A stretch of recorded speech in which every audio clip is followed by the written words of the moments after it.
E vem conferir uma análise do 7º capítulo de Boruto to Blue Vortex.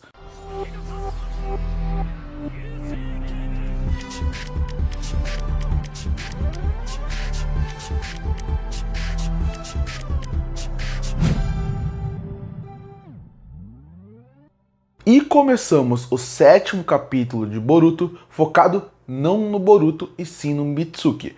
Vale destacar, no capítulo passado eu falei que o capítulo número 6 seria o fechamento daquele volume. Então esse 7º volume será o primeiro capítulo do 2º volume envolvendo Boruto to Blue Vortex. Só para destacar, não muda nada para quem lê capítulo por capítulo, mas para quem vai comprar os volumes futuramente é sempre bom ter esse destaque.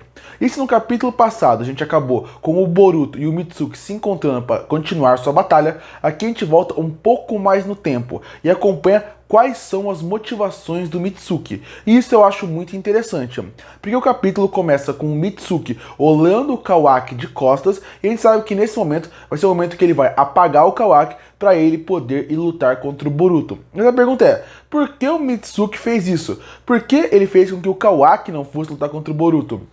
E aqui ele explica, ele se considera a lua, o Mitsuki no caso. Ele se considera a lua, ou seja, ele considera-se que ele vive na escuridão, na solidão. E ele acredita que o Kawaki é o sol, o que ilumina tudo e todos à sua volta.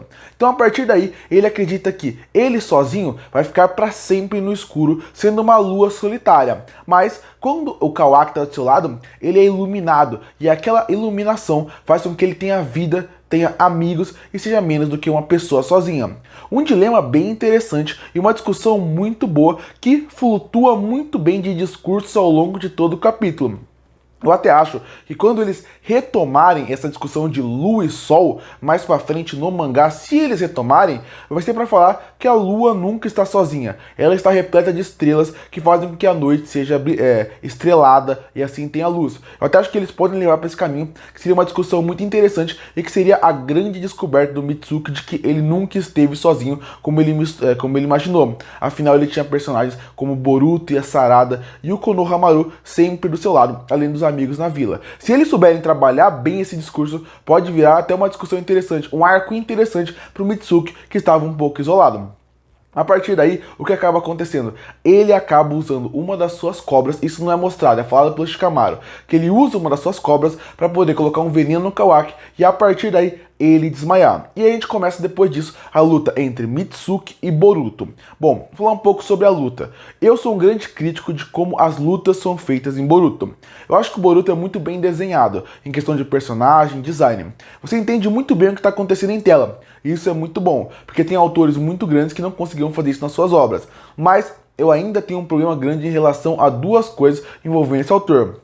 Primeiro, é como ele cria um cenário de batalha. Ele criou um cenário muito fechado, numa floresta. E ele não usou a floresta muito bem como recurso para poder fazer com que a luta fluísse muito bem, como você vai ver nas imagens que ele faz aqui. E quando o Mitsuki começa a usar as cobras e os clones de cobra, eu achei que ele ia abrir uma arena para começar a batalha. Mas não é isso que acontece. É só um recurso barato que ele usa para tentar mostrar o poder do Mitsuki comparado com o Boruto. Porque o Boruto ataca ele no modo meio senin dele, e a partir daí o Boruto acaba cortando pelo meio e chegando muito perto do Mitsuki.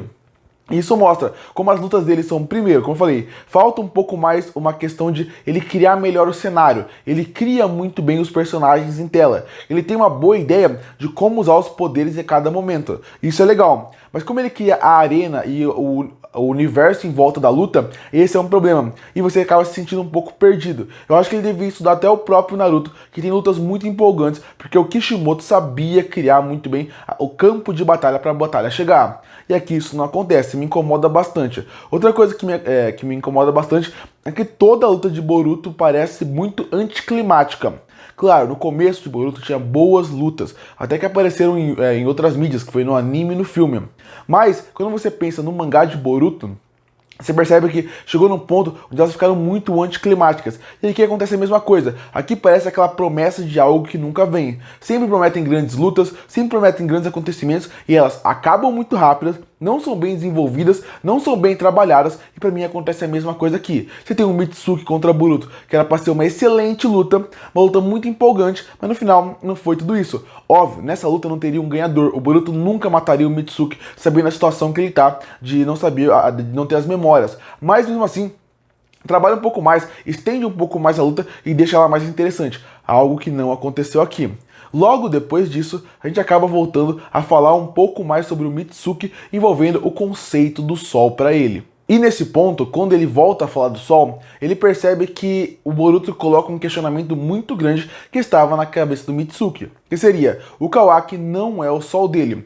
Ele pode não saber o porquê, ele pode não lembrar o porquê, mas o sol parece um sol que está apagando. Um sol que nunca foi tão forte assim. E por isso o Mitsuki, apesar de considerar o Kawaki o seu sol, sempre foi um vazio. E aí o Boruto dá uma grande revelação para o Mitsuki, ele é o grande sol do Mitsuki. Ele é a pessoa que ele se espelhava. E é realmente isso. E esse é o ponto que está faltando.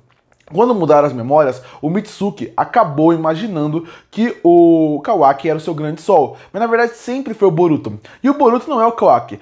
O sorriso do Boruto, incentivar as pessoas, sempre motivar as pessoas, assim como o Naruto fazia, faz com que o sol do Boruto seja muito forte e cativante para todo mundo à sua volta. Algo que o Kawaki não tá. E isso acaba mexendo bastante com o Mitsuki. E logo depois disso, começa as grandes revelações do capítulo. Porque aí o Mitsuki, depois de ouvir isso, começa a prestar mais atenção no que o Boruto tem pra falar. E ele acaba falando que ele não quer matar o Kawaki. Essa não é a intenção dele. Na verdade, o Kawaki quer matar ele. Mas o que ele quer é só bater nele pra dar uma lição. Porque ele considera o Kawaki seu irmão, mesmo depois de tudo que ele fez com ele.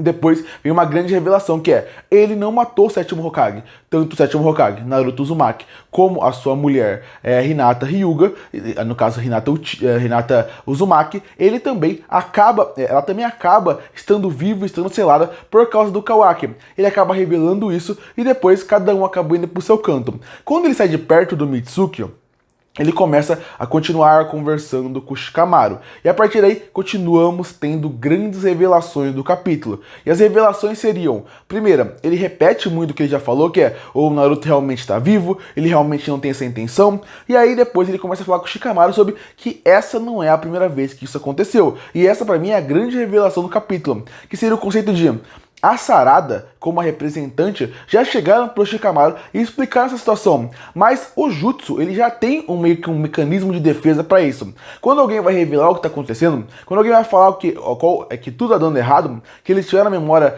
apagadas, depois de um tempo a memória, o Jutsu vai funcionando de novo e ele vai esquecendo. Então depois de um tempo a tendência é que o Shikamaru esqueça. Pode ser que nesse caso não, porque não foi as pessoas que contaram para ele descobriu sozinho. Já que ele criou uma memória por si só, pode ser que o Shikamaru mantenha essa memória e não esqueça. Mas esse é um conceito bem interessante, que essa não é a primeira vez que acontece, e ele não é a primeira pessoa que tenta abrir os olhos do Shikamaru e quem está à sua volta.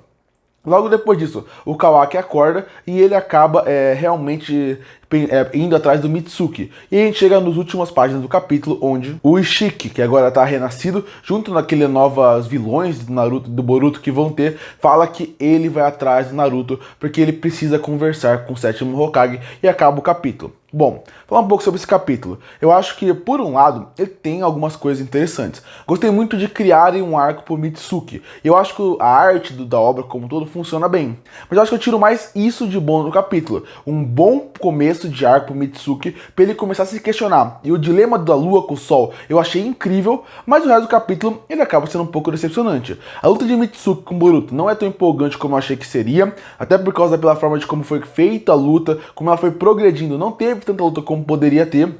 E algo que eu achei um desperdício de potencial. E o resto do capítulo parece que é uma grande repetição de fato. Parece que a gente está desde o primeiro capítulo repetindo as mesmas informações várias e várias vezes. E parece que a história em nenhum momento progride. Com os vilões até tá progredindo com um certo ponto. Mas pro Boruto já tá na hora de evoluir isso. Já tá na hora de levar para outros caminhos. Eu preferia bem mais um capítulo de Boruto e Sarada, falando da relação deles, de como eles podem mudar tudo a partir daqui, do que mais uma vez o Boruto explicando pra gente o que aconteceu. A gente sabe que o Naruto tá preso, selado. A gente sabe como tá funcionando as coisas. Os personagens já sabem. Então, se ele vai contar isso pros outros personagens, não faz um capítulo inteiro sobre isso. Pra mim parece que é uma grande repetição de fatos. Os dois primeiros volumes, pode-se dizer assim, de Boruto, o Blue Vortex, ele é mais decepcionante do que bom. onde você vê um potencial em certas coisas que não são bem utilizadas. E aqui foi o que eu falei. Começa bem, tem bom discurso, mostra o potencial que a obra tem tanto em relação à arte, a alguns discursos mais profundos, como o do Mitsuki, mostra o potencial de batalha, mas fica só no potencial, fica só no superficial, porque a luta não empolga, os discursos não são tão bem desenvolvidos como poderia e vira uma grande repetição de fato. Boruto to Blue Vortex parece um vórtice eterno de algo que nunca anda pra frente e isso me incomoda muito. Curte para fortalecer o canal, se inscreve para não perder os próximos vídeos. E aí, o que você achou do novo capítulo de Boruto to Blue Vortex? Você gostou? Você não gostou? O que você espera do futuro da obra? Comenta aqui embaixo. E eu volto no próximo vídeo.